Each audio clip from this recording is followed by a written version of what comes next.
تفتكر ايه اكتر سبب للوفاه حاليا؟ هتقول لي السرطان، هقول لك لا، الحقيقه ان اكتر سبب للوفاه حاليا هو الميوكارديال انفراكشن او الهارت اتاك اللي هي الجلطات القلبيه.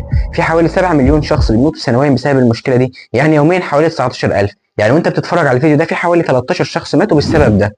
والمتسبب الرئيسي في المشكله ديت هو الكوليسترول، خصوصا الكوليسترول الضار اللي هو ال دي ال. ده البلطجي بيروح يلزق في الشرايين ويسدها، لكن هنا بيجي دور البطل بتاعنا اللي هو الاتش دي ال او الكوليسترول المفيد. بياخد ال دي ال من الشرايين ويروح يبعته للكبد اللي بيخلص الجسم منه. واعتقد انك كده عرفت العلاج. ايوه، هندور على الادويه او الاطعمه اللي بتزود الكوليسترول المفيد اللي هو الاتش دي ال وبتقلل الكوليسترول الضار اللي هو ال دي ال.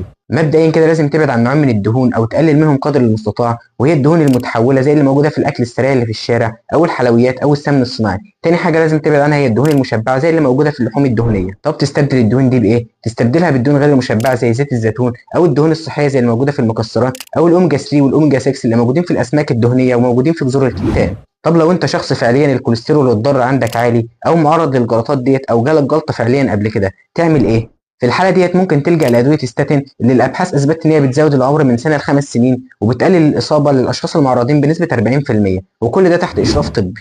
بس كده، وفي النهايه لو عجبك الفيديو ما تنساش تحط لايك واشتراك في القناه وتبعت الفيديو لاصحابك. كان معكم دكتور بلال.